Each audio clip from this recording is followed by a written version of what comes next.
ses pieds, donc ça n'empêche que quand il est revenu à Bondy il y a 4 ans pour célébrer la Coupe du Monde, la mère de Bondy lui a offert une flûte traversière. Et il y a un journaliste qui lui a demandé si du coup il comptait s'y remettre. Non, je vais essayer de m'y remettre, mais j'ai plus trop de base, donc je vais le faire à l'abri des regards et des caméras.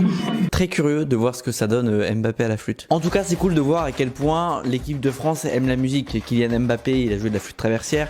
Dissassi, il a fait du piano. Benzema, il a fait chanter Valbuena, etc., etc.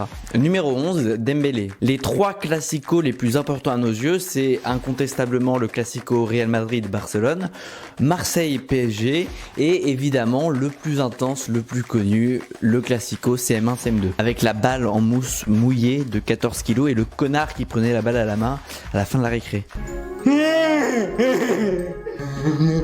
Bref, il y a un classico CM1, CM2 qui à l'époque tabassait tous vos classicos, c'est celui de l'école primaire d'Évreux en Normandie, puisque côté CM1 le capitaine c'était Upamecano et côté CM2 le capitaine c'était Dembélé. À l'époque la logique était respectée puisque c'était les CM2 qui s'imposaient à chaque fois. Oui, j'ai joué contre lui en CM1, CM2, je l'ai toujours battu. Et d'une confrontation CM1, CM2 dans la cour d'école, on est passé à un Bayern-Barcelone dans la cour des grands. Et là, d'un coup, Dembélé fait moins le malin. Cette année, Bayern-Barcelone, en cumulé, c'est 5-0 pour l'équipe d'Upamecano. Oh, on fait pas le malin maintenant! On fait pas le malin!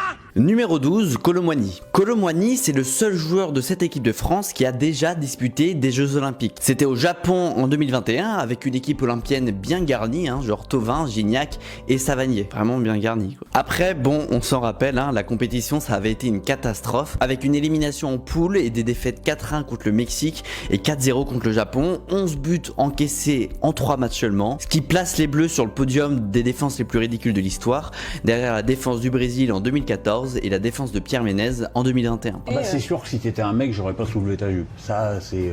Bon, et Kolo Muani dans tout ça, pas nul, mais il avait quitté l'aventure sur un carton rouge pour un vilain geste dans le 3e match contre le Japon. Numéro 13, Fofana. Youssouf Fofana, aujourd'hui, il joue la Coupe du Monde et pourtant, il a failli arrêter le foot quand il était plus jeune. En gros, quand il a 15, 16, 17 ans, il trouve pas de club professionnel après sa formation à Clairefontaine.